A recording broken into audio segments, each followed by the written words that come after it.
Ladies and gentlemen, we're going to be starting just a few minutes late. We're waiting for our last commissioner to appear. We need actually to have 4 commissioners to have a quorum, and we knew of 3 absences. So we're hopefully he'll be arriving shortly. I know traffic was a little bit of a bear coming over because there was a recent protest at Encinitas Boulevard and El Camino Real. So he may be caught up in that. So, He's in the parking lot, he said. oh, okay. Just heard he's in. So we'll start shortly.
Oh, I gotta check this out.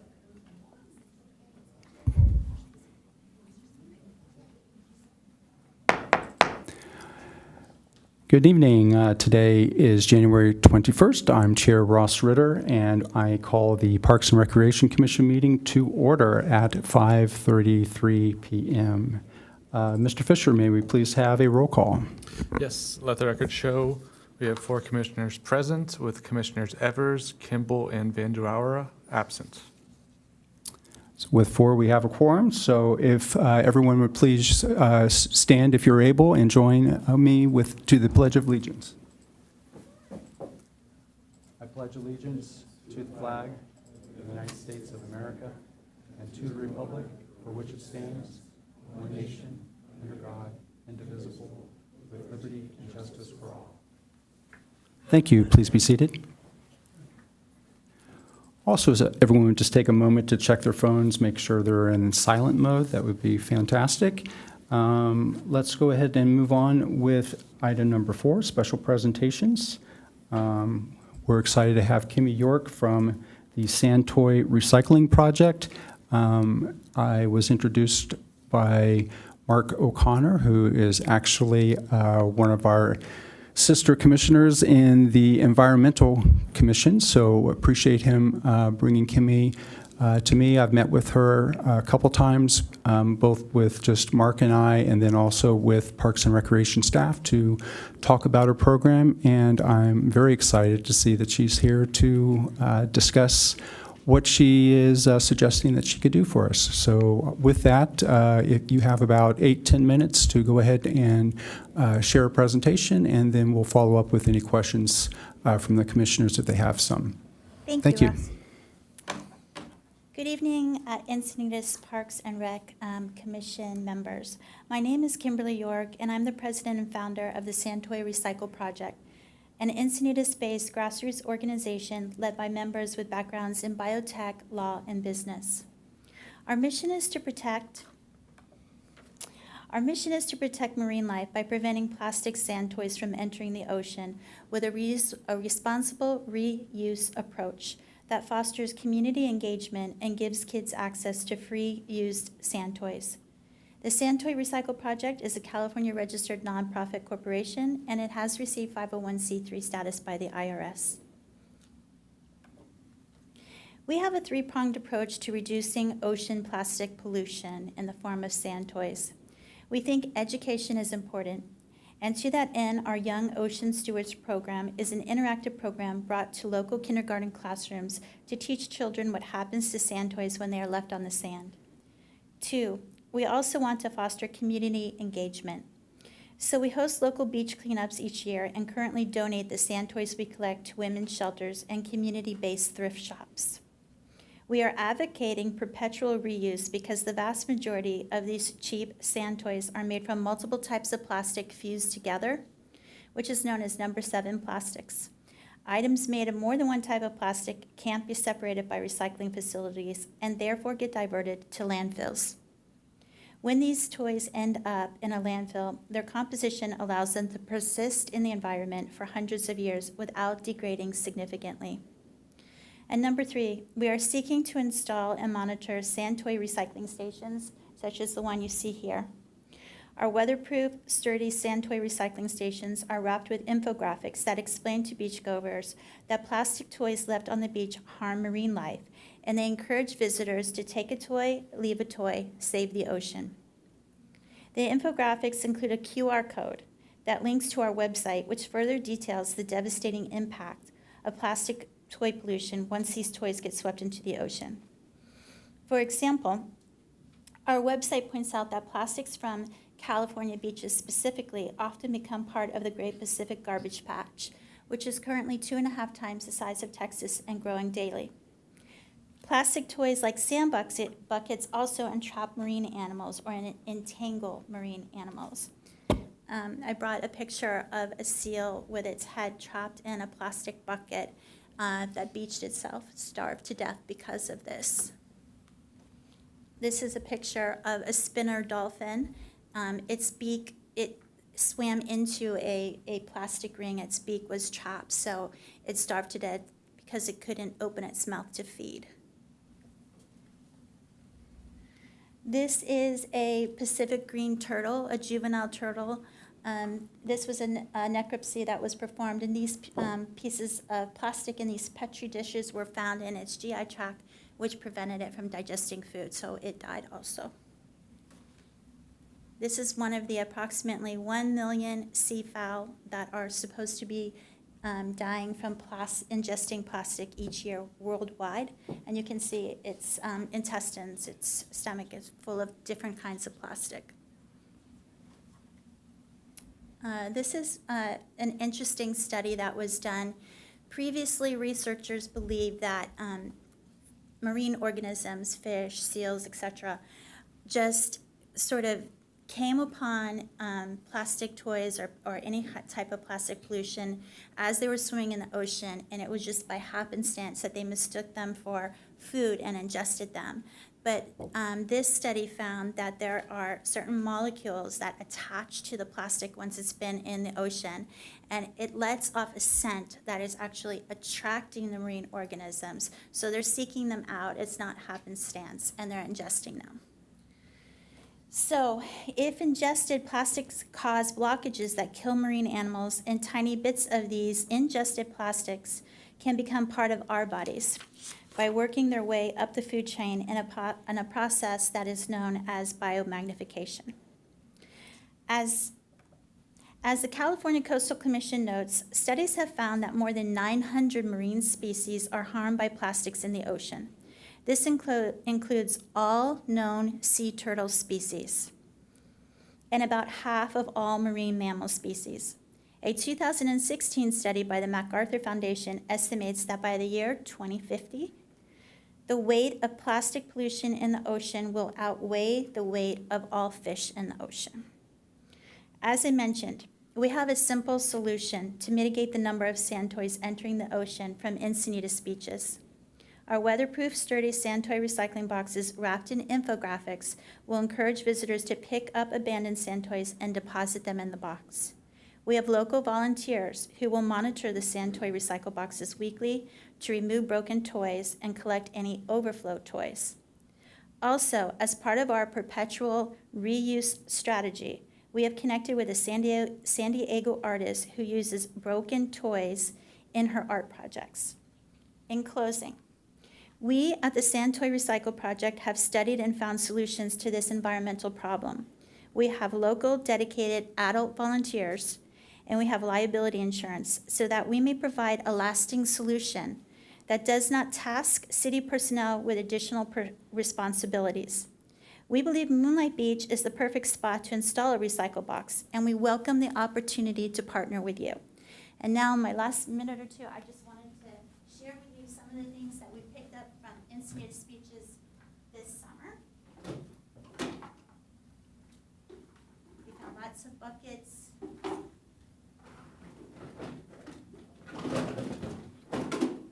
Some very large shovels and things.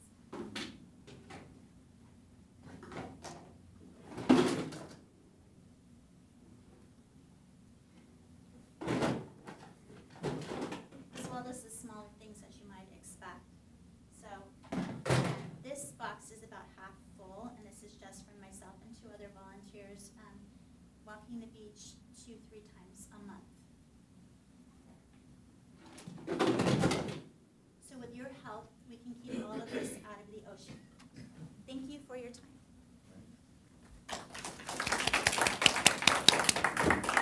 Thank you very much for the presentation, and if you could stay up for just to answer any questions that we may have.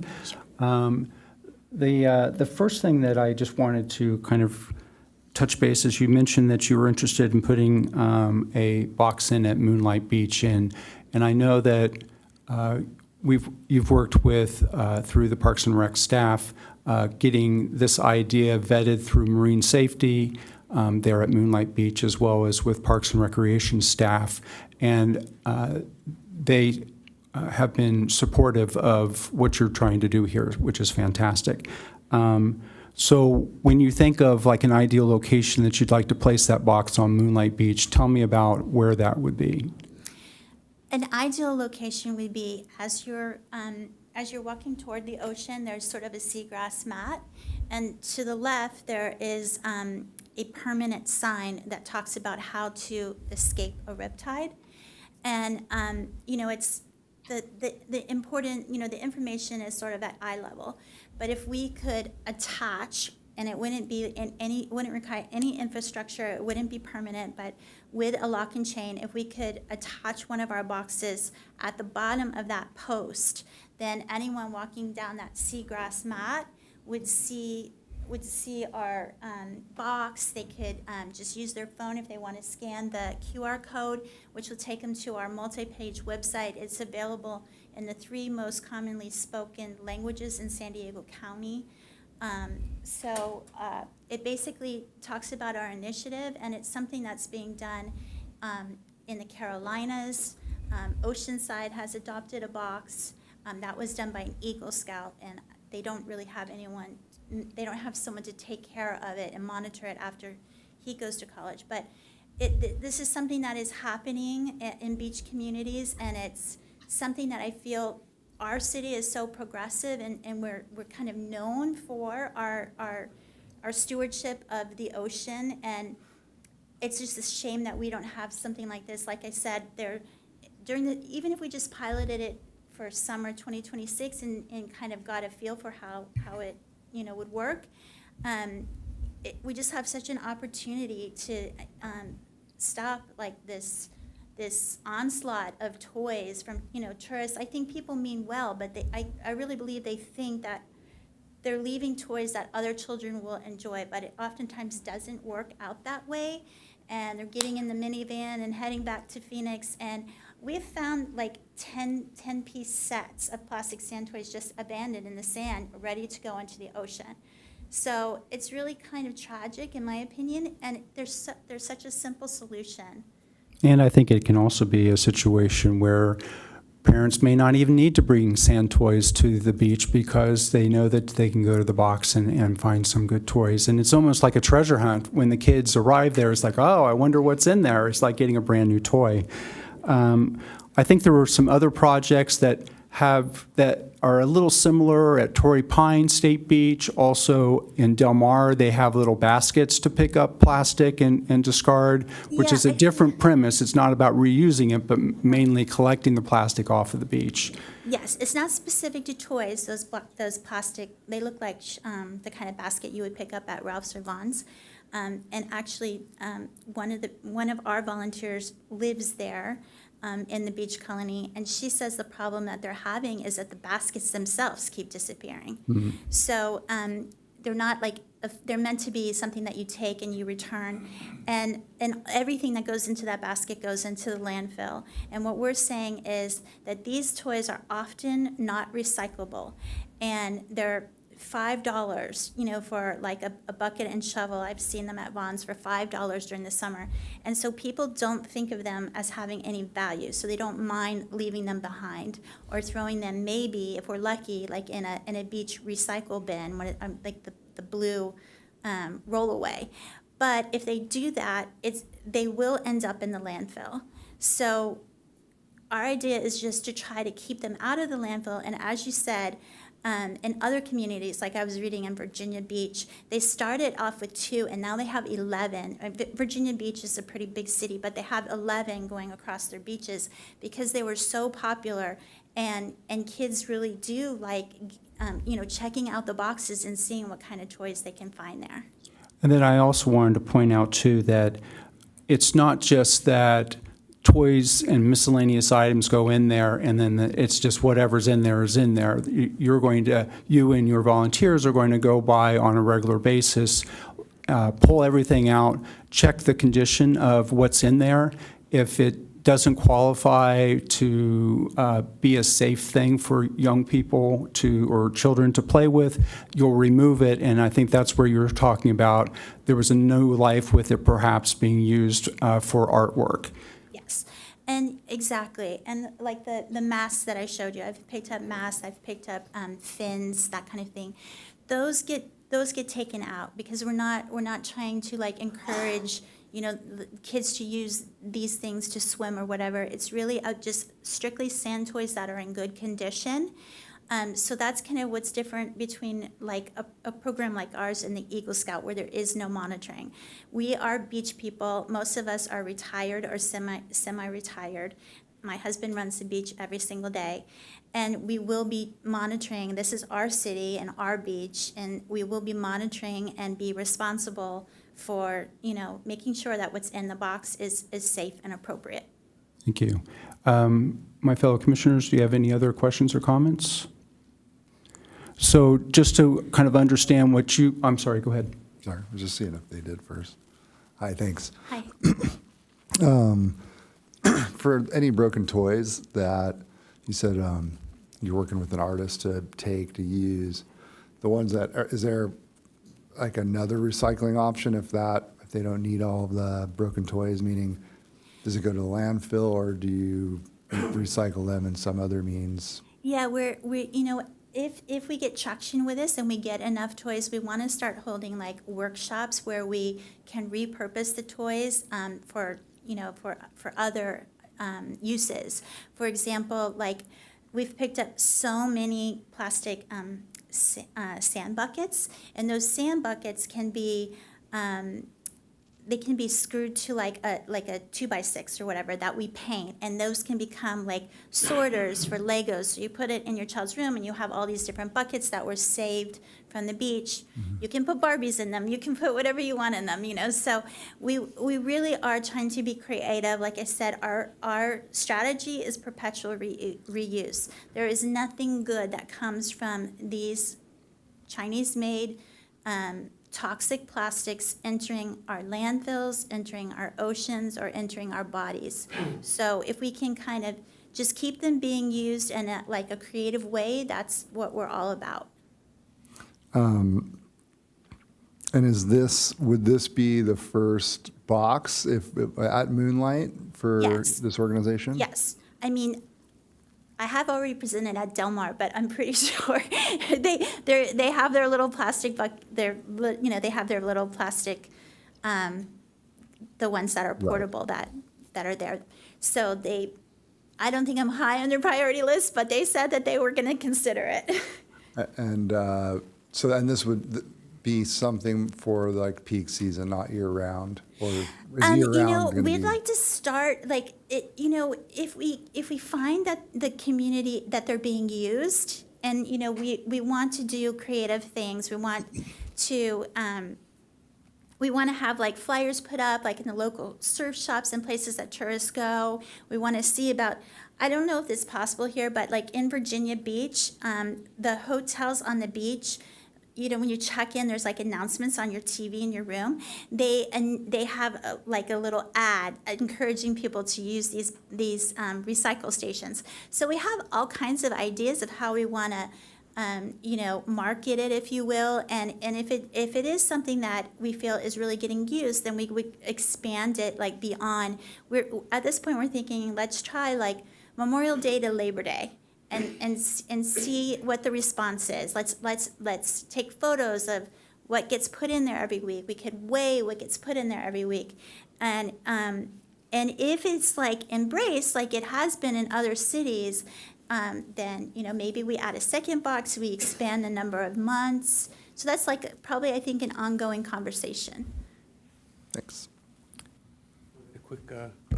So I spent a lot of time in San Elijo, Cardiff area, and that needs to be your second focus area. You're right by the campground there. Yes. I think we see people Yes. that don't understand the tides. Yeah. So they bring their kids down to the beach during the day, Yeah. and they leave the toys there hoping they'll be there tomorrow. But that night, that tide comes in and takes everything out to the ocean, and surfers and swimmers just experience that. So It's so sad. I know. Thank you very much, and put Yeah. that on your list, please. Yes. Thank you so much. I appreciate it. Thank you very much for your presentation. Thank you. Have a good night. Good night. We do have one public comment. Mark? Hello, thank you, Chair and Commissioners. Mark O'Connor, Encinitas resident, Environmental Commissioner, and I'm speaking on behalf of Surfrider. I'm a volunteer with their Plastic Pollution Committee. A little background, we tried to do this a few years ago, getting these boxes, because Surfrider and our beach cleanups, we get thousands of these beach toys up and down the coastline. It was pre-COVID, and we were starting to work on it. Of course, COVID shut down all of our beaches. We backburnered it to where we haven't really worked on it until last year. So Surfrider is part of that Oceanside trial going up there. We actually put in $250 to that scout to be able to use to make the box and stuff. And we don't have the funding to keep doing that. And that's why having somebody like Kimmy and her organization has the funding to do that. So we could not maintain this up and down our coastline, but we see the value in it. And besides that, God, I lost my train of thought, I'm sorry. Oh, insurance, that was the other thing. We couldn't help manage that. And of course, her nonprofit has that. The other thing is we did introduce her to Christy Stone for Be Creative Zone with the plastic and the question about repurposing it and reusing it in art. Right now, she'll take it all, so we haven't really broached that recycling component of it. Those plastics are probably not all the same from the circular triangle chasing which ones EDCO could take. If any, they probably would mostly end up in a landfill. At least we're keeping it out of the environment for a very long time. So Surfrider is in support of this, and to give her the first chance here in Encinitas to do that, and then Cardiff is the second location. I fully encourage you to, if the intent is to pass this along to the city council or back to the Park and Rec leadership to do this. I think it's a very worthwhile project. Thank you very much. Appreciate your comment and your involvement. I think the next step will probably be that we'll have you speak to City Council at some point in the future and see if we can have them be as interested as we are. So thank you again for your time. Very much appreciate it. We're going to move on to oral communications. And Mr. Fisher, how many do we have? We have 2 speaker slips. Fantastic. If we could have the first speaker, please. Yes, so our first speaker is Carol McManus.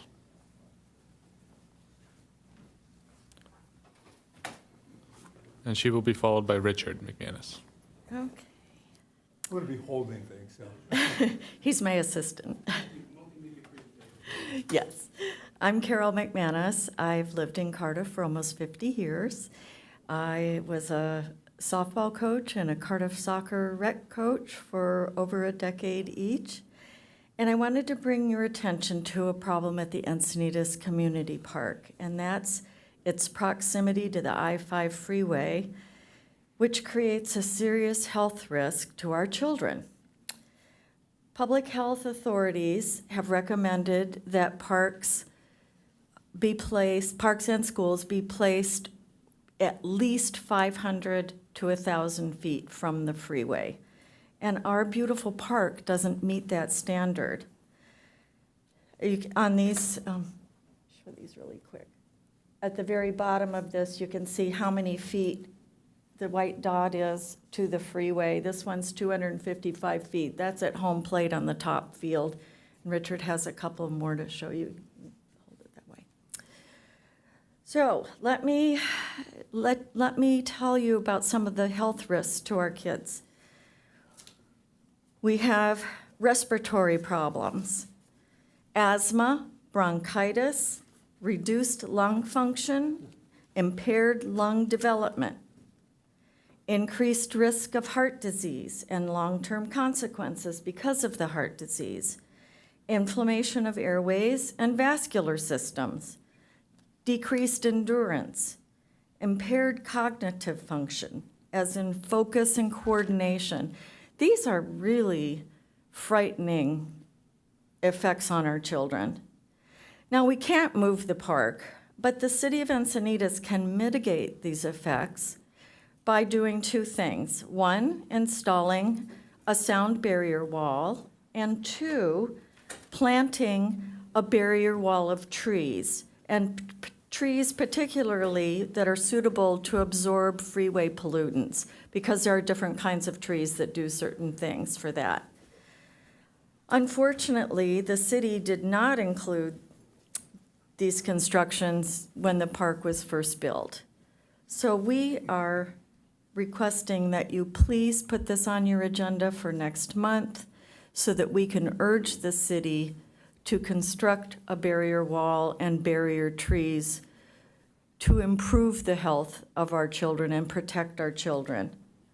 And in the meantime, I would urge you to go to the city park, and particularly at rush hour, and that's unfortunately when most of our teams are playing, and listen to the roar of the traffic and watch these children doing wind sprints up and down the field, sucking in the pollutants deep down into their lungs. It's a real hazard. And I thank you for your time.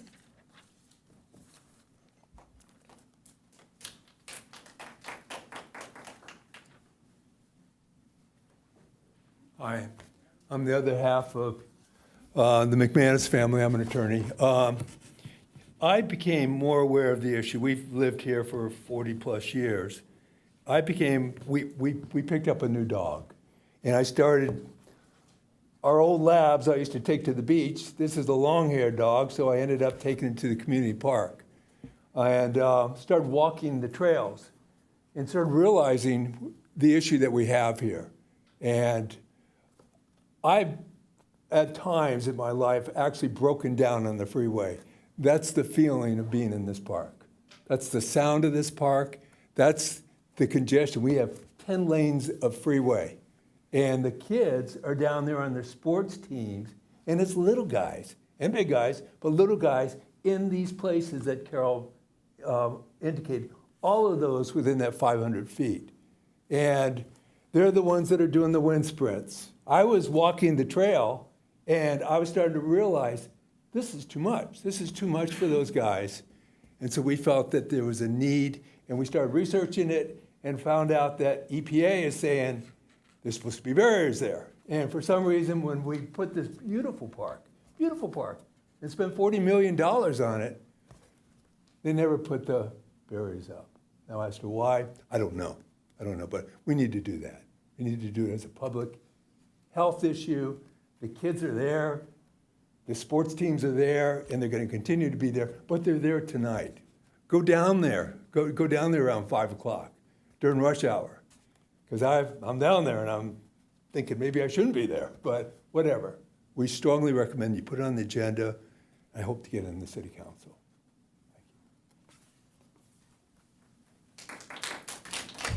Thank you very much for your comments. Let's move on. We've completed the oral communications at this point. We'll check here changes to the agenda. Are there any? There's no changes to the posted agenda. Let's go ahead and take care of the approval of minutes from the November 18th regular meeting. Are there any recommended changes or revisions to the minutes from the commissioners? Okay, then in that case, let's go ahead and vote on it. May I have a motion to approve the November 18th minutes? Motion to approve. And a second? Second. Thank you.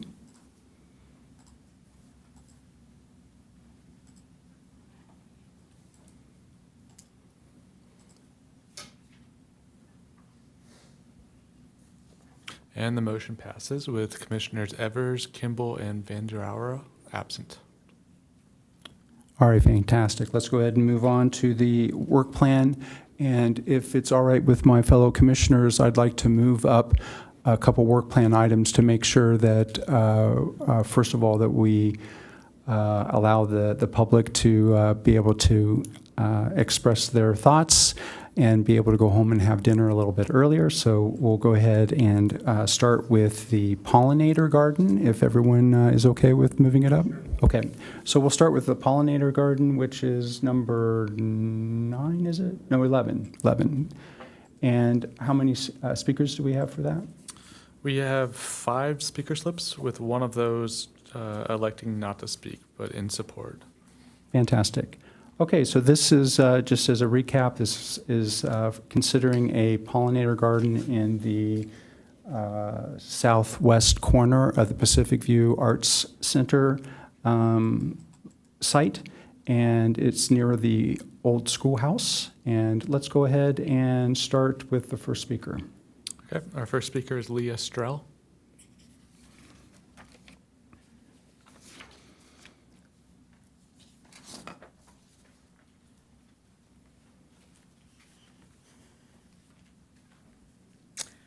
Good evening, esteemed Parks and Rec Commissioners. I'm Leah Strell, a sculptor, creative director for EcoFest Encinitas since 2016, and most recently, Eco Arts Workshop facilitator at Pacific View Art Center. We are the California Pollinator Collaborative, a subcommittee from the Solana Beach Eco Rotary. It was last January when we first presented to Parks and Rec regarding this tiny but mighty plot of soil at Pacific View. We are organized and experienced with pollinator gardens. Some of our members are very active with San Diego County Park, assisting with planting and caring for the trees, as well as helping to maintain the butterfly and pollinator garden near the back entrance and the pond. We see the importance of native pollinator plants in gardens, on hillsides, in the brush, helping to offset the decline of our treasured pollinators. As we have learned, pollinators are a key not only to our food supply, but also a great component of a healthy environment. This site will dedicate space for native plants, milkweed, and nectar for the pollinators to thrive and migrate, whether they are butterflies, hummingbirds, moths, or insects. In cooperation, the garden will be maintained monthly with volunteers from our pollinator collaborative. Financial matters and insurance will be handled by our steering committee. Our group understands and will work to preserve the historical school wall.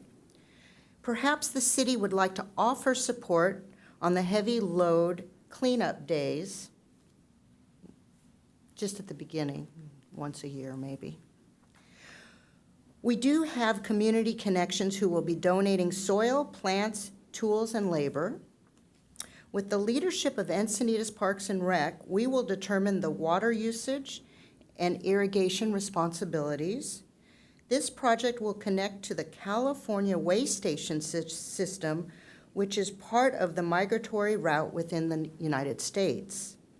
Once planted and thriving, we can provide educational and creative components for both children and adults. I see this as a unifier, not only within the arts and nature, but involving the community as well. And we are sitting on ready. Thank you, Leah Strell.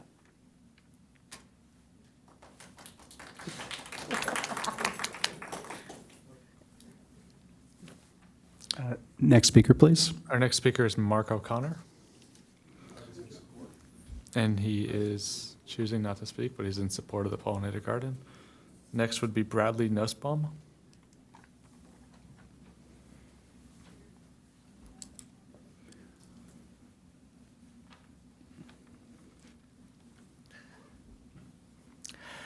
Hi, I'm Bradley Nussbaum. I'm the Conservation and Operations Director of Nature Collective.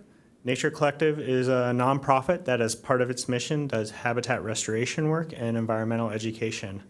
I'm here to speak in support of Item 11, the potential pollinator garden at Pacific Views Art Center. Nature Collective has experience with the creation and installation of native pollinator gardens. Through our work with local school districts, we have installed over 6 native pollinator gardens on school campuses and have seen the benefits.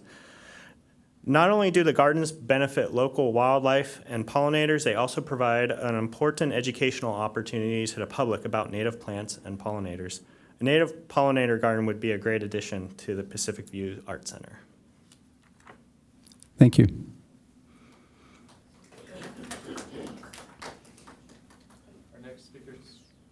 Our next speaker slip is from Jill Lingnell, who elected not to speak but is in support of this item. And our final speaker is Jay Klopfenstein.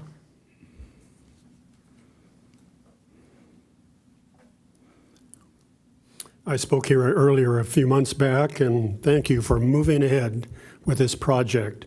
We're so interested and want to be helpful and supportive with volunteers and financial support if you need it. I'm Jay Klopfenstein. I'm a longtime educator, environmental educator at UCSD and K-12 in Carlsbad for the last 40 years. I come with a background of president of the Carlsbad Community Garden Collaborative. And we have 4 $1 million gardens and another new $1 million garden coming in the next few months. We have 400 people who are plot holders, and we have 450 families waiting for plots. So there's a lot of interest in growing food, but there's also a lot of interest in pollinators, because the pollinators are a very important aspect. Without the pollinators, Einstein says in 3 years, we are history. A lot of people don't realize the impact. It was even voted recently that the native bee, was the most important living thing on Earth. by several groups. Anyway, so over the past 15 years, we've put in pollinator gardens in each of our community gardens. We have monarch way stations that are supported by the libraries and by the Girl Scouts. They come and put the plants in. Many of our plot holders have milkweed and nectar plants along with their productive vegetables that they put into their plots. I have a real interest in supporting your efforts. I am heading up with the Eco Rotary and various groups across the state a program called the Pollinator License Plate Program. You might not realize, but the Whale Tail program raised $100 million over the last 20 years, giving about $3 million to communities and to schools to put in things that support our coastline and actually support our coastline gardens. So with that effort, we hope to have that approved by the state here in the next year and a half, but it's going to take 8,500 plates, pre-plates sold at $50 like they did with the Whale Tail. I have a lot of resources that I want to share like I did the last time. Here's a 30-page project. It's called Project Pollinator, Building Gardens for Pollinators. At the last event that you held, I handed out several packets that were for school-related projects. And so I think that you're going to offer an amazing center. I guess you would call it a pollinator paradise, a pollinator learning center for the community. Thank you. Thank you very much. Very much appreciate all the public comment. Thank you for coming tonight to share your thoughts. So unfortunately, I'm the only ad hoc member that was involved with the pollinator garden ad hoc that's here tonight. The other two are absent, but I would like to just kind of give a little background based upon our interaction with the community thus far and also working with the Parks and Rec Department on this particular issue. First of all, how exciting is it that we have such depth of not only passion, but experience and wealth of knowledge in this field? So right here in Encinitas, we don't even have to leave the city. I mean, there's so many people here that can help us with this project, and we certainly appreciate your interest. We had originally spoken about this particular pollinator garden way back in January of this year, and with the construction of the temporary firehouse there at Pacific View, we ended up having to kind of put it on hold while it was going through its construction process, and now it's had its open house and is open again. It is open now, so now we can kind of address this again. With the firehouse coming online, it actually helped solve an issue that we had with the site, and that was water. We didn't really have enough water supplying the site, and that was an issue with the idea of adding even more irrigation to the site. So that's exciting. That it's an added benefit with the fire station being located there that a greater water resources were added. We had the good fortune that when they did build Pacific View, that the Parks and Rec Department was able to work on providing some landscaping during that time before it opened that fortunately also act as pollinator gardens. So there are a lot of plants that are there that are providing exactly what we're all here wanting to do. They've also learned quite a bit during their time with the landscaping over the last year or two that the center has been open. They've learned what plants work, what plants have died. It's kind of a unique sandy soil there that can be a bit finicky to get plants to be happy there. So I think that when we think about, well, how do we move this project forward, you think of, well, what are the components? Well, the components first are kind of the infrastructure. How do we get water to that area? And I think that might be something that the city, for instance, should consider taking care of getting that water to where it needs to be. And then also, I think the next part of it is the actual plant selections. And the city has some experience as to what's worked. And then, of course, the community has lots of experience as to what are good plants that are native to our environment that would be good considerations to plant as well.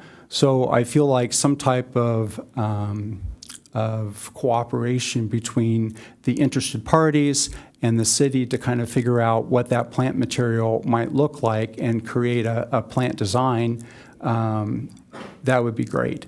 The question then becomes, well, who pays for the plants, who installs the plants? So that ends up being kind of the next phase to kind of consider. And then the final really is, well, I guess there's two more phases. The next phase would be who's going to maintain it. The Parks and Rec Department currently is maintaining all of the site there at the Pacific View currently, so through their contractor Excel. So there might be some opportunity where the city might consider, for instance, taking on the maintenance of it, and then that would free up the interested parties to do things like education, coming up with signage that we could include there. I know the Nature Collective has done amazing things with regards to education programs with schools. There might be some opportunity where we might even hold a class for pollination through Pacific View, and that we would have the demonstration gardens right there. So just some ideas that I might throw out. I might throw it over to staff just to see what your thoughts are as to what we might do. Thank you, Chair Ritter. Park Operations Manager Norgard. I apologize, I forgot my nameplate this evening, so for any that don't know me. Yeah, like you said, we have a wealth of knowledge in this community. It's one of the things that's really so special. This reminds me a lot of the native demonstration garden that we're working through at Leucadia Oaks. It actually started very grassroots, similar to this. The idea there was a local group of folks wanted to design, install, and maintain a small garden there. One of the things that we found through that process was whenever we have non-city or non-contracted folks working on city land, we need some sort of an agreement.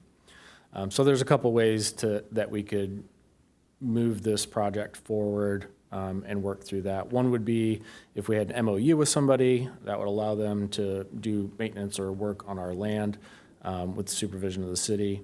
Another would be, like you mentioned, if the city were to install and assume maintenance for this area, we could also bring in members of the community through our volunteer events. So we have a volunteer portal through our parks page on the website that allows people to sign up, so we could host those regularly if folks did want to get involved with some sort of the maintenance there. So there's a couple avenues there. As you mentioned, we need to bring irrigation to that portion of the site, so we'd have to work with our contractors and designers to get some irrigation over there. And then additionally, the idea of working with interested community members and picking out species would be great. We really love that site. We're 100% native out there. We have a lot of really great pollinator species out there already. The addition of things like milkweed would just bring that up so that they have all stages of life out there. So this is a project that we're excited about and want to see how it turns out. Thank you for your input. So at this point, how would you recommend kind of a path forward to start identifying who's going to take on what responsibilities? That's a great question. I think first, staff side, what we're going to do is work with our irrigation designers to see what it's going to take to get irrigation over there. We can continue the conversation. I have contacts from all the folks that spoke here tonight, and I invited many of them. Happy to continue that conversation with these folks and the ad hoc to determine what level of responsibility and involvement works for them. Ultimately, our history is pretty good at maintaining sites like this. Municipal landscapes are very different than a residential landscape, so the way that we maintain them is different. But at the same time, pollinator gardens are generally different than municipal scale landscapes, so it's kind of a blend. So it's nice to engage folks in the community that are interested. I think the volunteer avenue might really benefit them. Like you said, also bring in folks for education and signage and things like that. So my recommendation is let's keep talking, let's work through the ad hoc and staff, and maybe we can set up a follow-up meeting and kind of determine what some of those roles might be. Thank you. I appreciate staff report. I'd like to open it up to the commission if there are any other questions or comments on this work plan item. All right, fantastic. Well, we have a path forward. I'm excited. I can't wait to go out there and see the monarchs and hummingbirds, and so that's something exciting that's on the near future, and we'll just keep working on it. So thank you very much for your time for coming tonight, and very much appreciate it.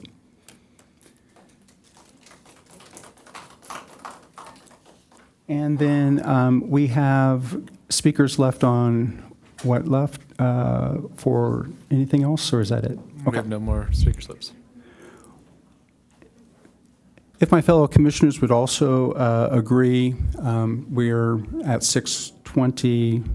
We try to end the meeting by 7:30. I would like to bring forward the skate work plan item at this point, because a lot of work has been done on that. Sometimes we find that by the time we get to that work plan item, there's not enough time to finish our conversations, and we do have 2 memos to review and discuss. So I'd like to go ahead and bring that forward at this point. So that's work plan item number, what is that, 5? Or is it? Oh, no, it's 12. I'm sorry. So that we do have 2 attachments to the agenda that were provided. Why don't we work on the exposure skate one first? First of all, I want to thank again the ad hoc that has been working on this. You guys have really spent a lot of time reaching out to the community, working with Parks and Rec staff, and putting together some great information, and very much appreciate that. So the first memo we're looking at is one in support of Exposure Skate. They came back in November and made a presentation to us. And why don't I go ahead? Unfortunately, Commissioner Kimball, who is the lead for this particular ad hoc, isn't here, but I'm sure that Commissioner Capiello will lead in quite capable hands. I hope so. Yeah, so they spoke, Exposure to Skate, I believe, was at our last meeting. It was in November, yes. Yeah. So I think we have everything we needed, and this is the memo that the ad hoc contributed to, but with most of the credit going to Commissioner Kimball for really bringing it home.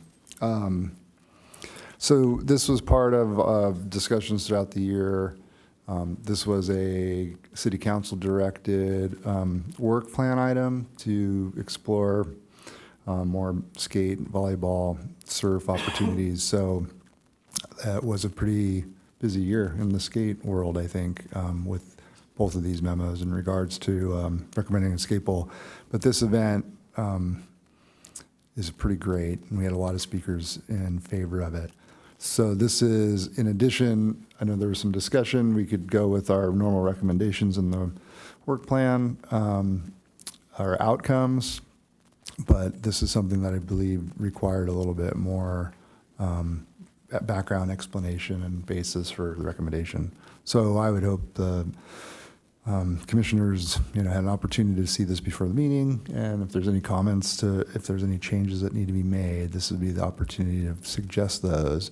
but I can say the ad hoc has agreed to this memo as it is. And I would ask if Manager Norgard, if there's anything else that, I know we've worked with you on this, this is, I think, our final draft as far as the ad hoc's concerned, and it's just up to the commission to give feedback, right?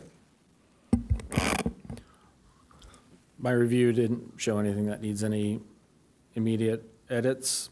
One clerical item, I think, at the top where we say from, I think we should say from the Parks and Recreation Commission, and then subline that to say from the ad hoc and the ad hoc members, just so that council knows it's been vetted through the full commission. Yeah, I agree. Yeah, and I think probably the draft, because it was just coming from the ad hoc without full commission review and approval. I agree with that change.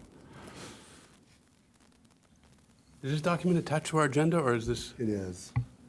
You gotta go. It's attachment 5 to our agenda.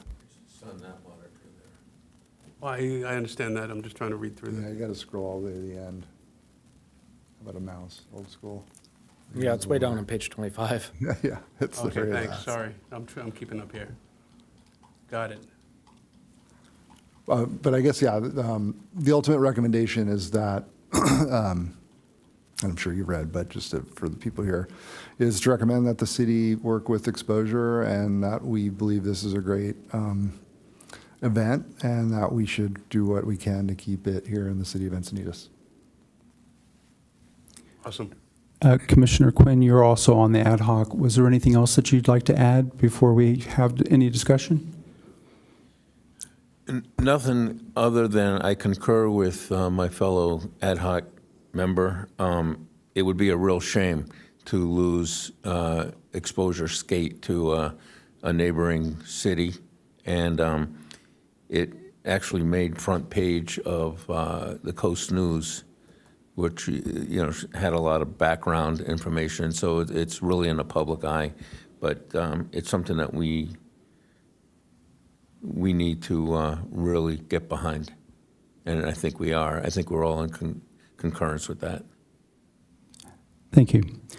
I really enjoyed the presentation that Exposure Skate provided in November. It's an amazing organization that does a lot of good work in the community, as well as internationally. They're bringing in people here to our city. So there's a tourism aspect to it, and then there's kind of an identity aspect to it with regards to Encinitas really being the skate capital of the United States.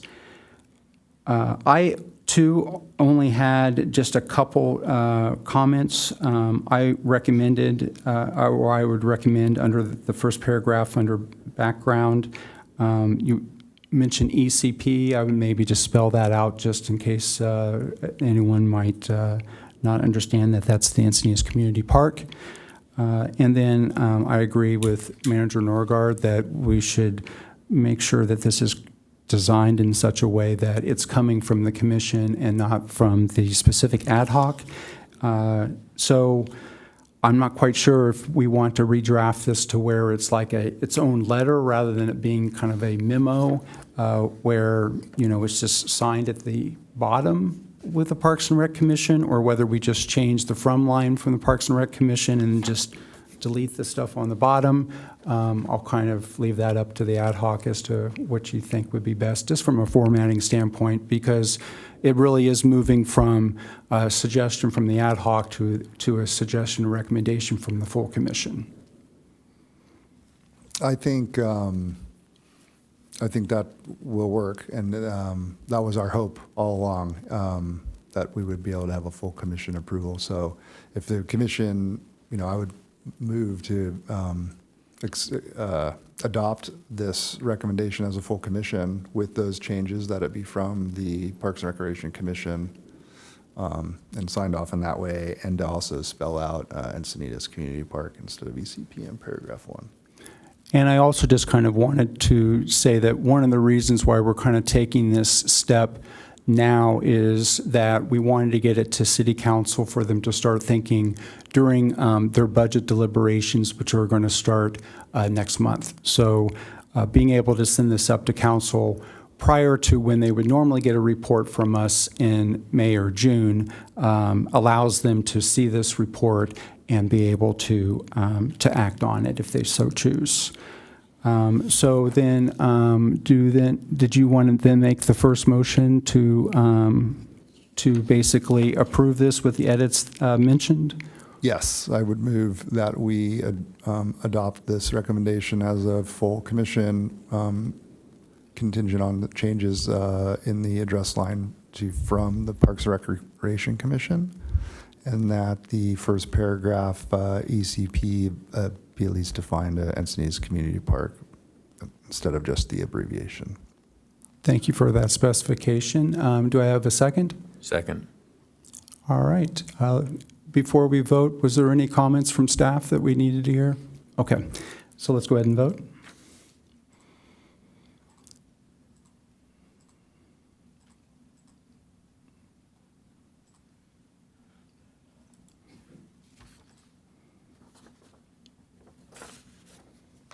And the motion passes. All right, great. And just a point of clarification or next step, we make these changes, and then do we just give that to you, Manager Norgard? Yes, that's correct. And then we can work through city manager's office to get it to city council. Thank you.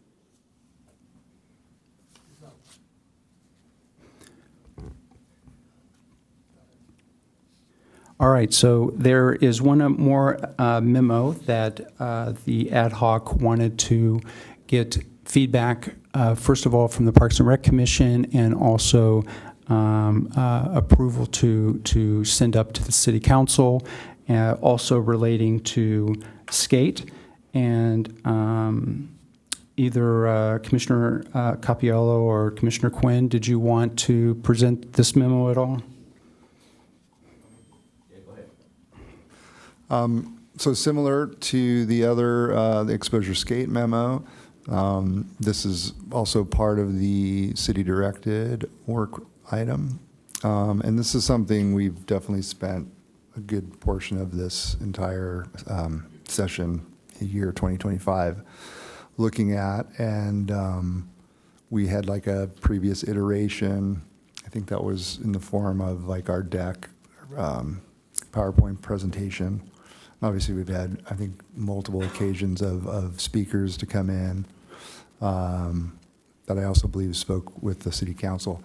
And there was some debate. I think it was one of the meetings you were not at, but maybe you were. Nonetheless, the commission did have a pretty robust debate on a few of clarifying things in the language. When we previously brought up this recommendation that had to do with expanding the scope of what we would be recommending the city look at if they were going to fund any future skate park or skate bowls.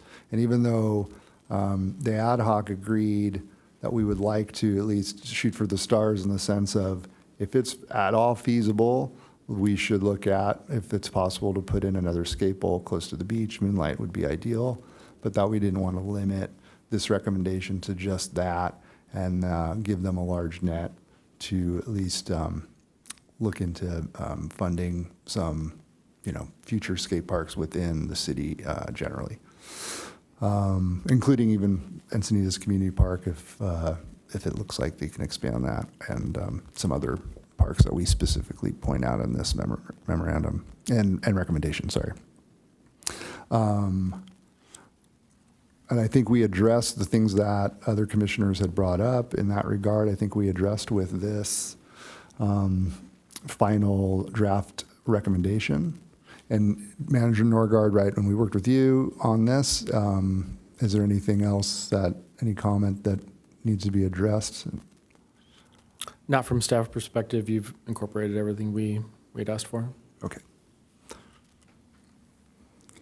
So yeah, I would hope the commission had a chance to look at this recommendation, and that we could also vote to finalize this and send it to City Council. Commissioner Quinn, did you have any additional thoughts? only would we be doing this in the same manner we did with the exposure? Have a motion to accept it, change some of the verbiage for the whole commission? Yes. Okay.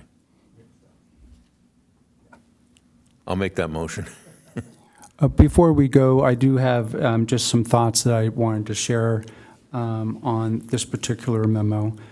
First of all, I just want to say that I very much support the overall goal of looking into whether Encinitas should add additional skate facilities, skate bowl to Encinitas. So I want to first just preface that I'm in support of that. I do have just a little bit of a concern from the standpoint of us specifying at this point the specific locations that we think as just basically volunteer citizens that, oh, well, this is someplace that we could put it, versus the normal process of when the city staff would hire a consultant, they would kind of look at all the resources that the city has as a big overview, and then based upon their knowledge as a professional in their career field, they would be able to more accurately suggest locations. So I say that too from the standpoint that we have a community that are going to be way gung ho for this, and we're going to have the other side of the community, which we haven't heard from yet, but I know is out there, that are going to be very much against it. So I don't want to raise hopes and also create consternation too early in the process.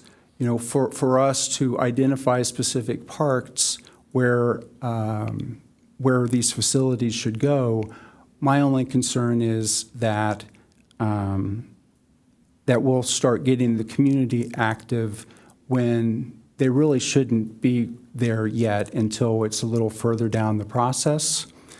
My exception to that would be Moonlight Beach, and the reason being is that we've heard specifically from the community, and we had a very large contingent from the skateboard community that expressed interest in Moonlight Beach, and I feel like we need to make that apparent during this this presentation to City Council. So my thoughts would be that we strike recommendations for other parks that we would consider, and just basically leave it open that they should consider all the city resources and then suggest where it should be accordingly. Manager Norgard, maybe you might be able to give us a little insight to, you know, am I on the right track on this with regards to how if the city council decides to put money towards a study to be able to put in more skate facilities in the park, how does that process happen once they award money for that? Generally, it would start at a high level, and they would look at all of our facilities. You know, it's a review of the park, but it's also a review of each of the master plans that govern those parks, each of the planning documents. With the case of ECP, it'd be the EIR, MUP, things like that. So that would happen for each park. And then they would also take into consideration, you know, what's near it, what's around it, can you park it, does it make sense from a high-level standpoint. There is the recommendation as well for improving skate facilities, and since we have them at Leucadia, Oaks, Glen, and ECP, I think that's appropriate to keep those names in. But otherwise, if we're looking at just adding something, they would tend to look at all of our facilities. As you mentioned, we did hear from the group of skate folks that have come to commission and council a few times specifically about Moonlight Beach, so I think it's appropriate to keep that in there because there's been a lot of visibility on that one. So I would love to hear from the ad hoc as to what your thoughts are with regards to that. And I think it's like under the recommendations for skate cityscape facilities in that section. What your thoughts might be with regards to just having the sentence read, investigate options for an additional skate bowl in the city, and just leave it there. And then we'll talk about Moonlight Beach in a subsequent section. I think the spirit that I think your suggested change is still in the spirit of what the ad hoc and guest speakers have helped us along to understand. So I don't personally have a problem with that change. I still think it encompasses the scope of the recommendation as it is right here, but actually expanding it beyond just those handful of city assets. And I know that in our discussions about this, those came up because they just seemed to be the most visible and realistic. Maybe Moonlight. I know we all agree that that's going to be something that might never come to be, but I don't want to give up before trying, right? But the other parks we mentioned just seem to make sense as something that's potentially feasible, without necessarily considering maybe there's other parks that would be more feasible that none of us are understanding or realizing. So I would be for doing that. So your suggestion would be the first, investigate options for an additional skate bowl in the city, and then add a bullet point to include Moonlight Beach, list them out, and any other potential city assets, something along those lines? Or just, we want to keep Moonlight Beach in, is what you said, but. I would say that for this section, I would just put as a period after city, and then we addressed a whole section on Moonlight Beach further down in the document. I see. I see what you're saying, okay. So it's kind of like, we would love to have a skate bowl in the city and just leave it at that. And then we can also talk about the input that we've received thus far on the community interest in Moonlight Beach, and then also some of the pros and then some of the cons. I follow. I don't have a problem with that change, and I don't also obviously don't have a problem with making the changes if we do accept this draft recommendation to change from the commission, et cetera, like we did with the last item. Okay, great. That was Can I another make a one. quick suggestion? Maybe I don't want to water down the memo at all, but I just think that we just need to make it clear to the city council that you've given us an assignment. We've done the community outreach. Here's what we found. Here's what was asked. It doesn't. We're not saying we have a budget for this.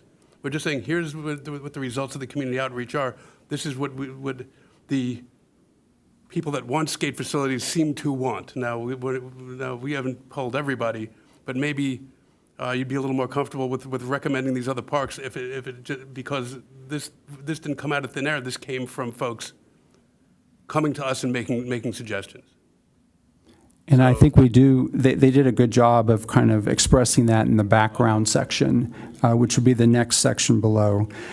My concern is just, as a commission, if we're already suggesting that not only do we want skate bowl, but we want them in these parks, I don't feel like, one, that we're knowledgeable enough to really dictate that suggestion.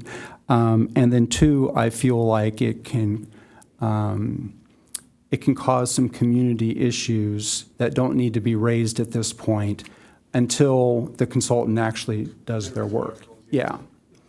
So there could be, reasons why you can't have have one at Glen Park, or it doesn't fit the master plan at the ECP. So I just don't want to get people too excited or upset.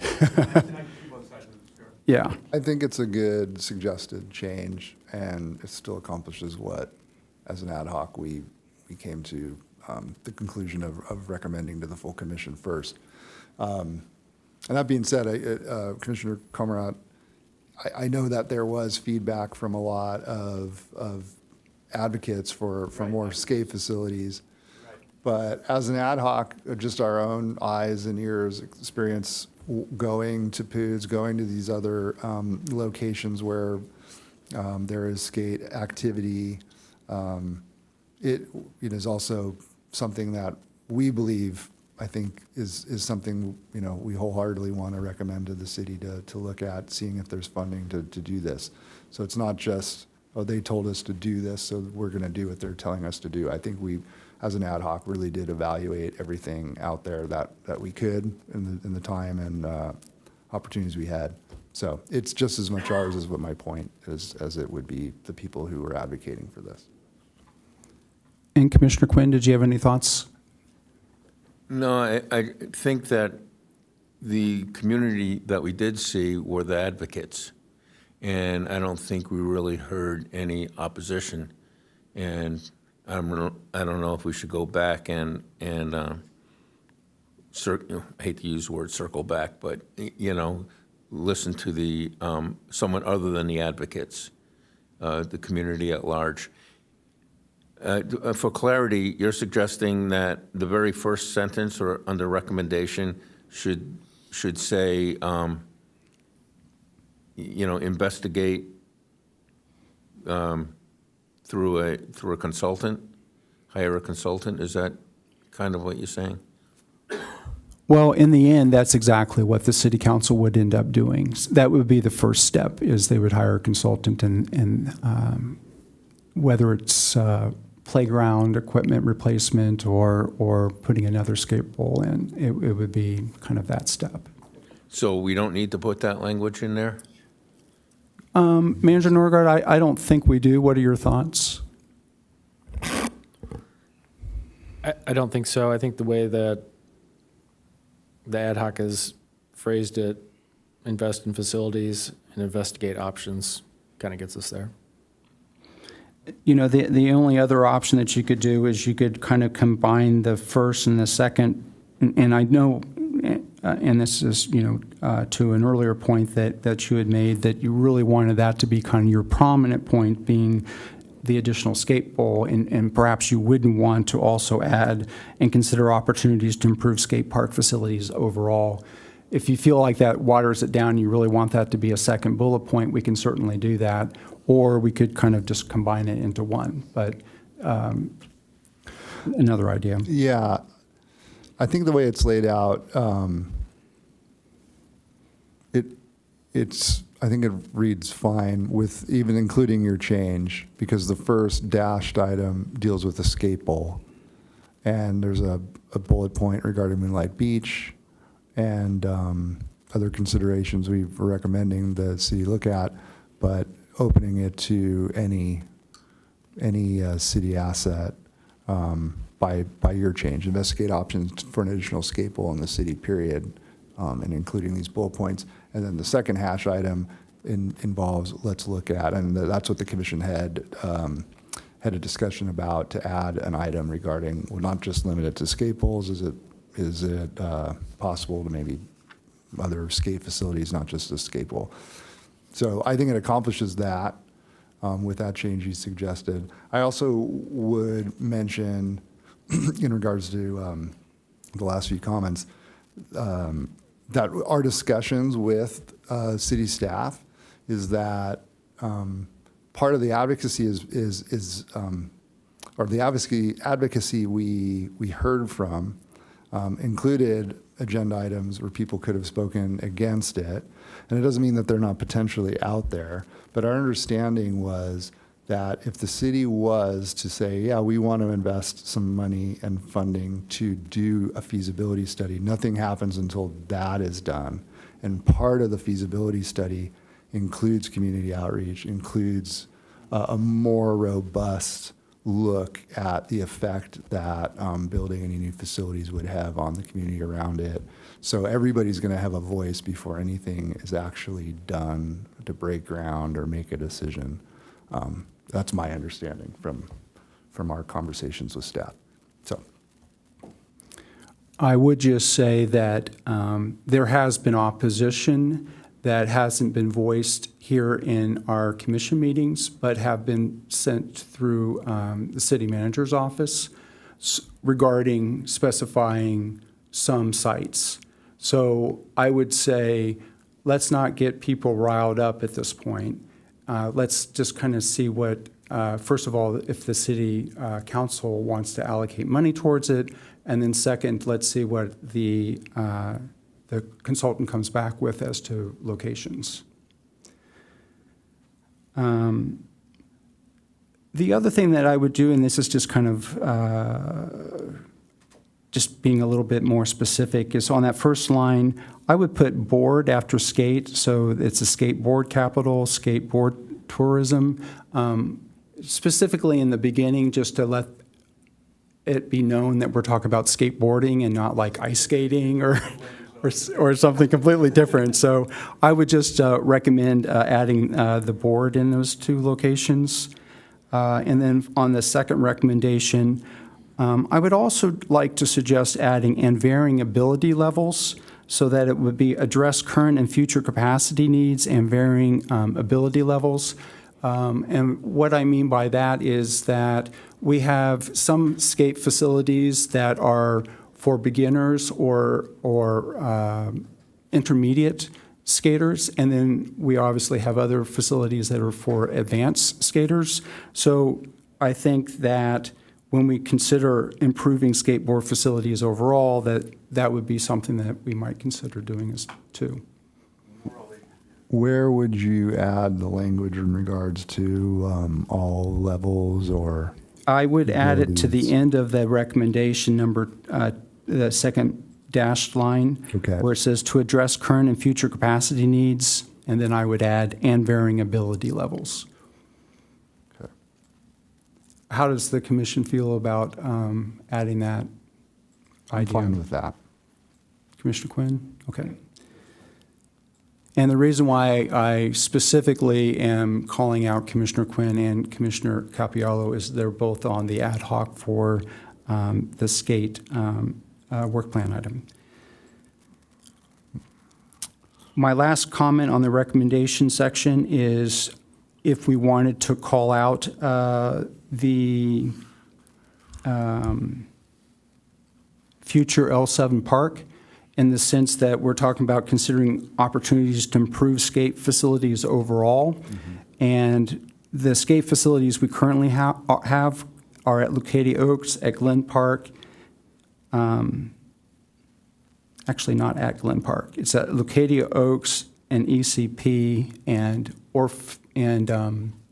Olympus Park is where we have them. That's right. So you're suggesting to take out L7 and Glen Park because there aren't currently skate facilities, so it's kind of that. And to add Olympus because there is a little skate bowl there.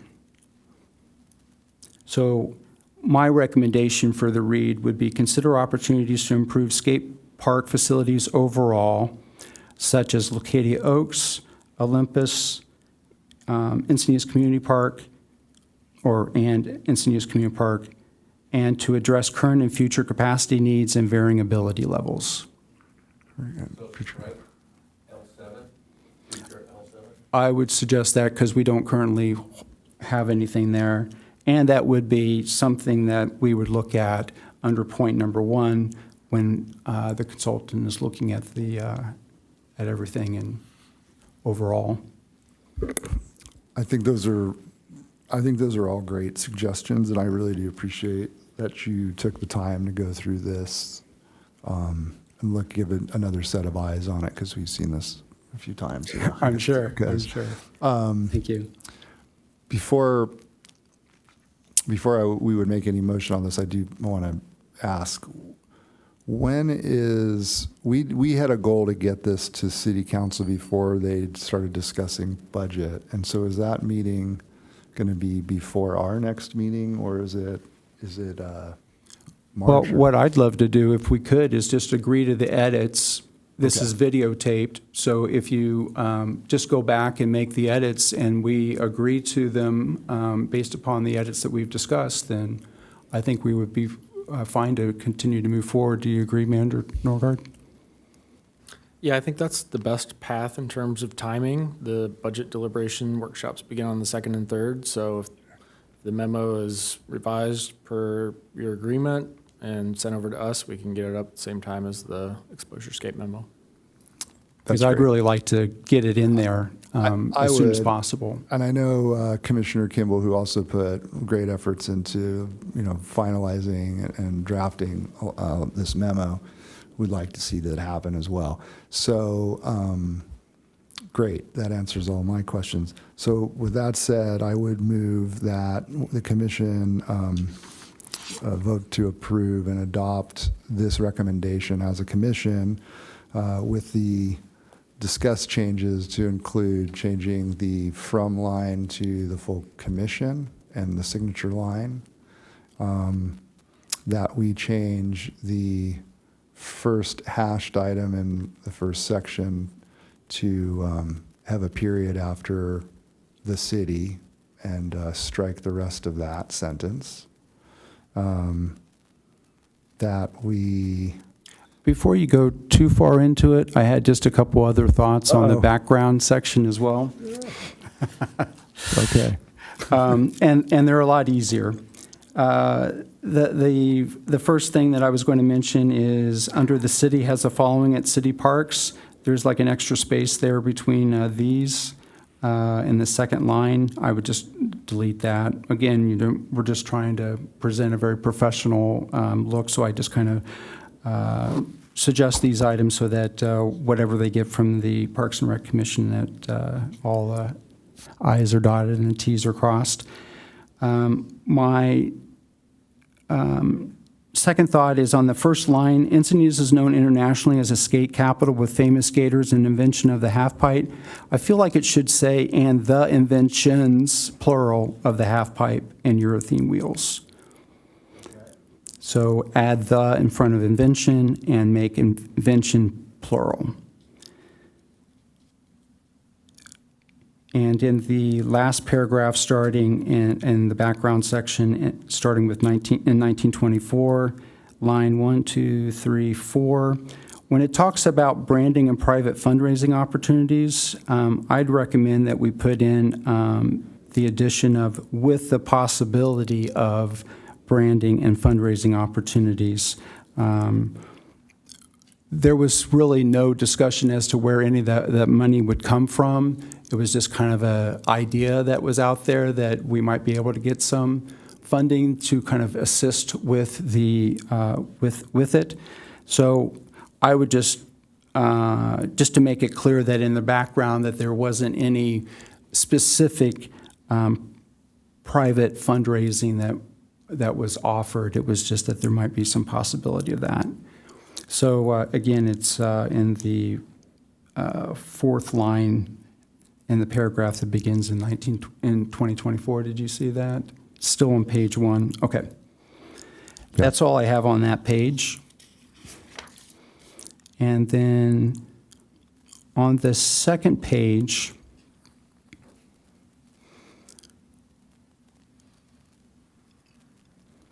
so the second page starts off with staff provided the ad hoc group with an overview of what is needed for a major CIP project and the state process for reviewing projects, which included developing plans that would likely cost $200,000 in the case of Moonlight Beach Skate Bowl. And then it says staff felt it would be difficult to get state approval for such a plan. I found that particular sentence to be a little confusing, and I know that we're talking about Moonlight Beach, and then we're also kind of talking about CIP projects in general, particularly if we are considering them for other parks. So I have suggested edit for that, and that edit would read in replacement for what I just read, it would read, city staff briefed the ad hoc on the standard requirements for major CIP projects, period.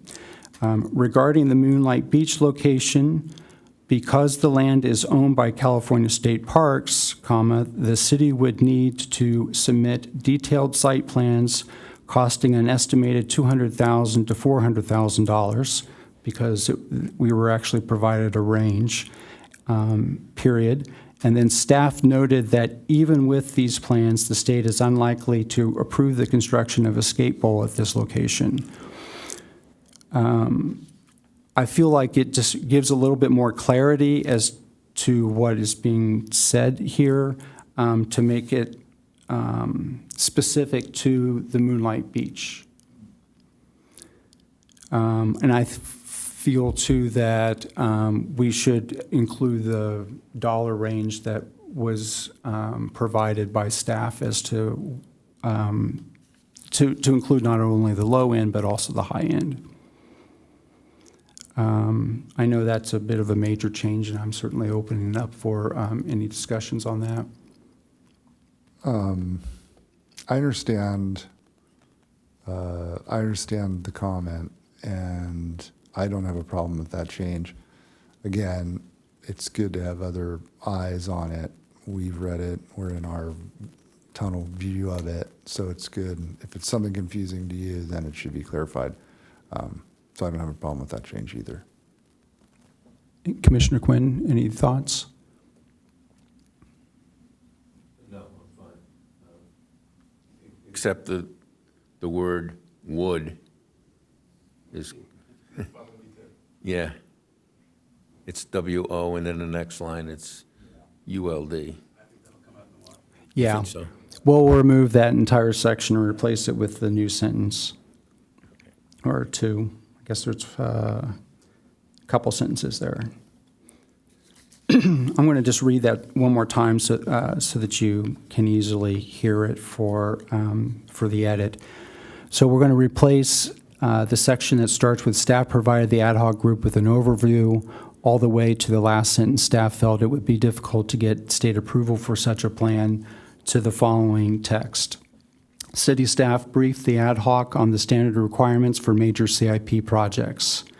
Regarding the Moonlight Beach location, comma, because the land is owned by California State Parks, comma, the city would first need to submit detailed site plans costing an estimated $200,000 to $400,000.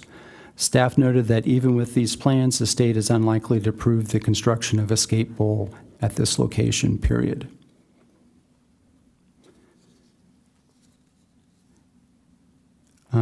On the next paragraph that starts with, while it may be challenging, I would recommend changing out the word committee with ad hoc, just to be consistent in language.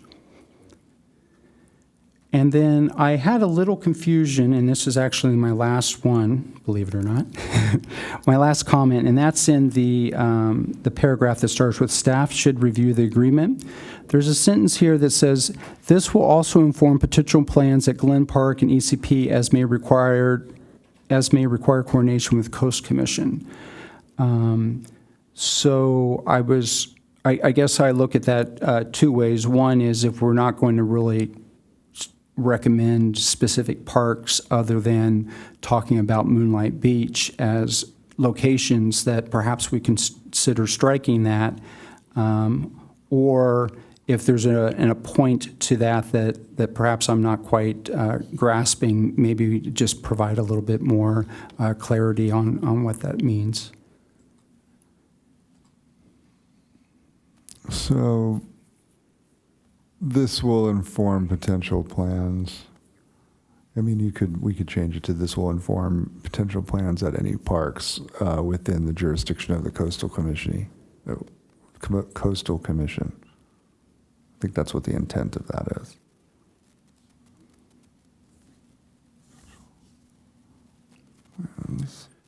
And Manager Norgard, I know that the Coastal Commission and the California State Parks are completely different entities and have different purposes and processes. Would that be the case?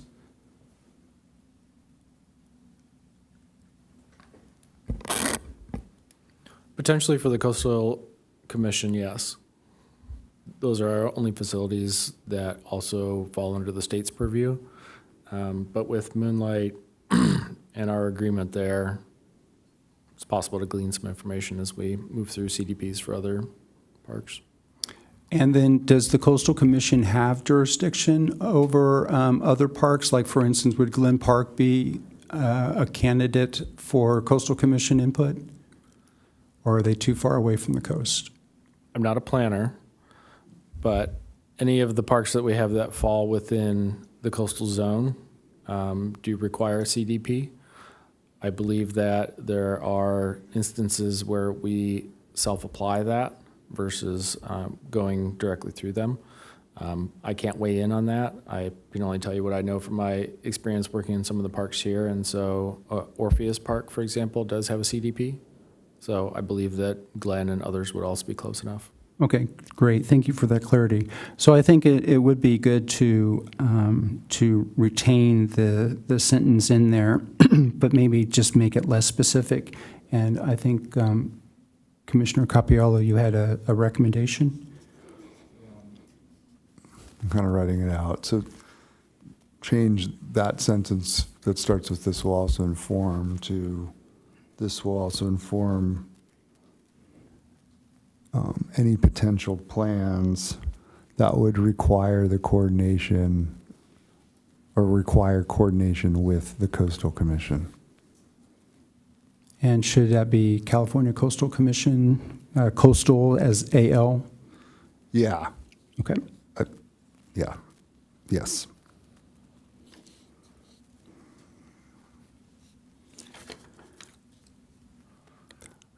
Requires.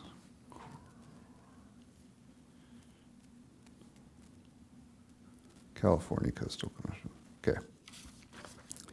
I think that's a good clarification.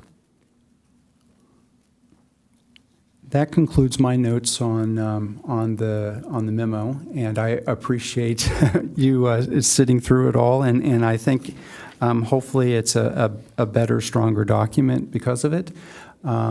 Before we kind of close out on this, were there any other questions or comments that the commission would like to speak to?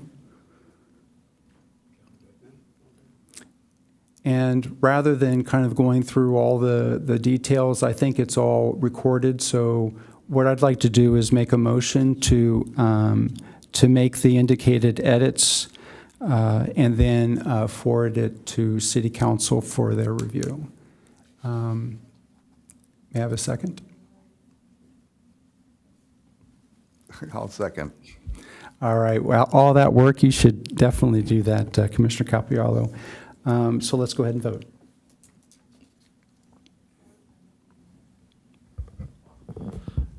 And who was the second on that motion? Gabriella? Okay.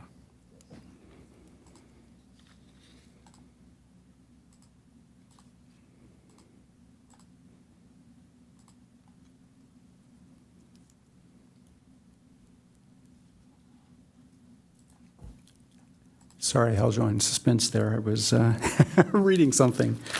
All right. Well, fantastic. So the motion passes, so both memos will be edited and sent up to City Council before they deliberate or start deliberating on budget. So great. A lot of work that the ad hoc put in on that. I certainly appreciate it. I'm very excited about where we got to, and I'm looking forward to seeing what the City Council decides to do. All right, so with that, let's go ahead and turn back to the work plan. We've got a couple of them already done, but let's go ahead and just start off at the very top. So we have about 20 minutes. We can, I think maybe the first thing I would suggest maybe doing is, I know that the ad hoc put together a little bit of a visual presentation regarding the property that the city recently bought at La Costa. I don't think that's necessary. I think just a second page of that, which recommends the closure criteria, we can go over. Okay, sounds great. Just wanted to make sure if you wanted to make a presentation that you had that opportunity. Can I ask a quick just clarification point on the work plan? So the ad hocs have provided outcomes language. Remind me, when do we need to have this finalized to send to the city? So there will be one final meeting for this plan year, and that will be next month. So the goal this month was to try to get all of our draft in, get it pretty much finalized so that it's a slam dunk in February. So we got a large majority. Thank you very much to all the commissioners that participated in getting it in. So we have some that we can look at already, which is great. And then we'll just fill in on the ones that we need to on our next meeting. So then what will happen is we'll kind of go through a similar type of situation where we've all reviewed the outcome, and then we will make a motion to approve the final work plan, and that will then go to City Council in like May or June. And then a brand-new work plan will be developed starting in March with new commissioners as well, for those that seats or have either expired or whatever. So that's kind of the plan. So let's go ahead and just start off with work plan item number 1. I noticed that so the way we have this set up, we have kind of the projected outcome up top, and then following behind that is the draft that the ad hocs came up with for what their final outcome language would be. On the first one, there is a repetition of the projected outcome, so we'll just kind of strike that. Where it says commissioners engaged, learned, and became aware of, that got put in there twice. But other than that, any comments or suggestions or anything that, I guess since Commissioner Kimball was in here, Commissioner Capiello, that you'd like to say to it? No, this is a pretty standard outcome because this is something we do in collaboration with staff, and it basically outlines the things that we did this year. Any other comments or suggestions? Looks good to me as well. We'll skip number 2. We'll deal with that next month. Number 3 on guest speakers. I had a couple suggestions on this one. So it's printed so small I can't quite read what I struck out. Let me look here. So in the second sentence, I just recommend that we strike out after the word public, had the opportunity. It's a little verbose, and we can kind of shorten it up a little bit if we just said commissioners gained awareness and understanding of various topics. And then before EcoFest, I would recommend just deleting the words "the organizations," so it would read guest speakers from EcoFest, One with the Ocean, Exposure Skate, etc. And then my last suggestion on that one was to delete the word event after Exposure Skate, just make it Exposure Skate. And my final thought actually on that one, I'm sorry, it went on another page, is we also had a presentation from staff on the Climate Action Plan in March. So we should add that one as well. So my just as a quick reiteration and certainly welcome for consideration is second line, delete had the opportunity, change the sentence to read commissioners and the public gained, G-A-I-N-E-D, awareness. And then I would suggest deleting the organizations in front of EcoFest and delete the word event after Exposure Skate, and then also add the Climate Action Plan as a guest speaker. I think it was Ryan, somebody from staff that did that. So my recommendations for that ad hoc, I know that Commissioner Capiello, you're the only one on this particular one. I don't know if you worked on the verbiage on this one, but again, this is something we can certainly deal with next month. I think those are fine edits. My question would be, is that something, because I'm not the lead on this ad hoc. Commissioner Evers, if you wanted to email those changes to her or to Manager Norgard, probably be best. Okay, sounds great. And then I'll just follow up with her through Manager Norgard, since there's 3 of you on that ad hoc. Let's move on to number 4. the bylaws, and Commissioner Capiello, that you're the lead on that one. Glasses on so I can read. So again, I've worked with staff and, with Manager Norgard to just get caught up to where we are. So this is accurate statement as to where that work plan item is, and that this is something that's going to carry over into next year. Any suggestions from the other commissioners? Looks good to me as well. The Harball, I'm the lead on that one. Certainly open to any suggested edits from the commission.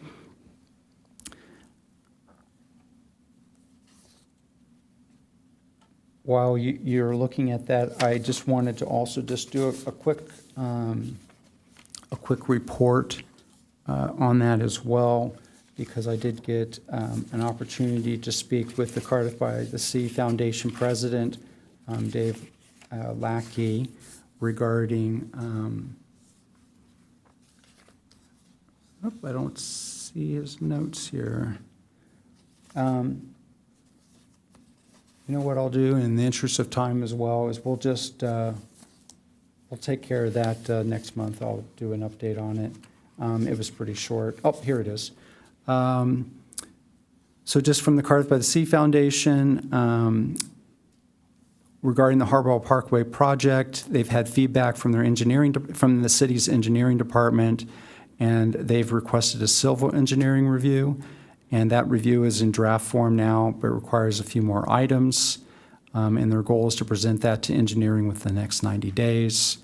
And then, as they understand it, that's kind of their final hurdle or prerequisite for applying for kind of the building permit of building out that area into which could be a very beautiful park-like setting there in downtown Cardiff. And then they'll be kind of kicking into fundraising. The project has certainly ballooned since they first started, but I think the foundation in general kind of thinks that the whole project could cost up to $2 million. So it might be something that the commission considers kind of carrying this work plan into the next year to kind of publicize and support the foundation as much as possible, because I think it would be a really nice asset to the Cardiff by the Sea community. Any suggestions on edits for that work plan item? Okay. I'm also the lead on the ad hoc for the adult fitness equipment. Nothing really new to report on that. That's still in with planning. And certainly welcome any edits or suggestions. And so we'll go on to number 7, the tennis court and pickleball court. Commissioner Capiello, you're the lead on that. So also worked with city staff and finalized this outcome, which is consistent with where we ended last year, suggesting, continuing use of the courts as they were intended for tennis and pickleball both, and to include continued use of the Moonlight Beach court. And we've gotten feedback from the community and read that over the year. So I do also believe this is something that will probably carry over, or should, because that is something that I'm certain will be comments coming in the future as people continue to fall in love with pickleball and tennis. I think it's a well-written summary, so I don't have any comments. Any other commissioners have comments or suggestions? No, it just seems that there's an ongoing tennis pickleball conflict from the email that was forwarded just recently. So we should carry this over to next fiscal year. Yeah, I think that would be a great idea. Pop-up. I think what I'd like to do at this point, just to kind of keep us on schedule for this meeting and to be able to allocate time to our managers there to give their reports, is go ahead and hold off on reviewing the other work plan items until next meeting. We have currently a much lighter meeting for February, so we'll have more time to be able to kind of do the rest of it. So with that, I'd like to go ahead and move forward in the agenda to item number 9A, Park Operations Report. Manager Norgard? Thank you, Chair Ritter. Just 2 quick items for this evening. The first is good news. Got word today that we will be opening the D Street beach access tomorrow. Contractor's done. We have a contractor coming in the morning, bright and early, to remove the fence, so folks will again be able to use that access. And in March, we're going to be doing some maintenance on the playground at Moonlight Beach. So we'll close that for just a little bit while we replace some pieces. I don't have those dates yet, but I'll be able to circulate those in February, and we will, of course, excuse me, post signage ahead of time to let folks know that we'll have some closure at that playground. That concludes my report. Thank you very much.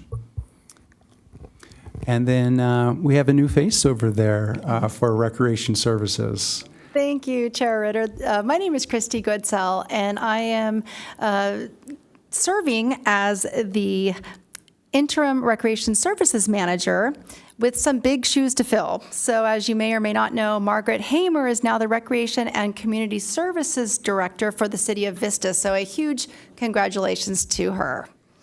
A little bit of background on me. I have worked for the City of Encinitas for the past 24 years, serving as the Encinitas Community and Senior Center Manager. I'm also the staff liaison to the Senior Citizens Commission. I'm a graduate of UCSD and a certified California Parks and Recreation professional. I'm looking forward to supporting David Norgard and also the Parks and Recreation Commission with your work plan goals. And then I've got a few updates regarding some special events coming up. I'm sure you're familiar with the age-friendly study that is moving into the action phase. This is where the community helps to formulate measurable tasks that will move the domain goals forward. We invite you to join us in this community-driven plan for City Council review. And the next opportunity to participate will be Thursday, January 29th at 4 p.m. at the Encinitas Library Community Room. If you missed that one, there's 2 more opportunities. One on Monday, February 2nd at 12:30 at the Encinitas Community and Senior Center. And then the final one will be on Tuesday, February 10th at 10 a.m. at the Encinitas Elks Lodge. Please save the dates. Starting January 23rd through June 26th at 7 p.m. is Music by the Sea, curated by San Diego Music Society, held at the Encinitas Library. You may be interested to know that on January 31st, there is a free Universal Waste Collection Drive-Up event from 9 to 1 p.m. at City Hall. This is where residents can safely dispose of their batteries, bulbs, electronics, and sharps, so please bring proof of residency. On February 7th from 10 to 12 p.m., the Youth and Senior Commission are co-hosting the Techie Tutors program at the Encinitas Community and Senior Center. Bring your functioning and charged laptops, phones, and tablets to receive free assistance from local teens with tasks such as attaching photos to texts, managing contacts, and handling spam emails. This is free, but registration is required. And then on Saturday, February 21st from 9 to 12 p.m., the Chamber of Commerce is partnering with the City of Encinitas to host a Live Boldly, Live Well Senior Lifestyle Expo at the Encinitas Community and Senior Center. This premier expo is for retirees, soon-to-be retirees, and families of aged loved ones. Those attending will discover products and services that will help them live their best life. And then finally, Encinitas residents will begin receiving the spring activity guide that also includes the summer camps in the mail starting on February 27th, and registration opens on Monday, March 2nd at 8 a.m. And that concludes my report. Thank you very much, and welcome to the new position. Thank you very much. Let's go ahead and move on to the item number 10, commission member initiated agenda items. I don't think we have anything. Number 11 is future agenda items added by commission members. I would like to just put it out there that I would be interested in the commission recommending to City Council that they support doing a pilot program with the Santoy Recycling folks that were here today. So I would like to add that to the agenda for February. For that to happen, I need to have another commissioner consent to that as well. I'll second that. Great, thank you very much. There was one other item just during public speaking where the husband and wife team over there had also expressed some interest to put something on the agenda regarding any type of discussion around having ECP being so close to the freeway, and then also the idea of potentially looking into a sound wall or a tree wall to create some separation. There might be grant opportunities from the state of California or Caltrans, or who knows. But is that something that commissioners would like to discuss in February?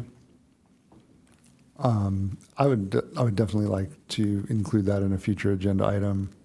My concern would be if we're approving a plan next month, we might be tight for time, and I do feel like that is something I would like to give it the time it deserves to discuss.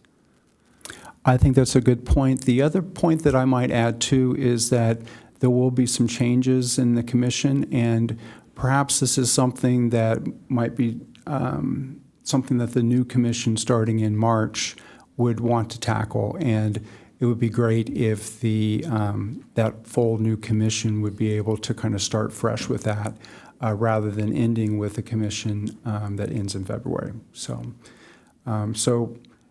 yes, if for those commissioners that continue to be on the commission, perhaps you might bring that up in your March meeting, or we could bring it up, I suppose, in February. So, cool.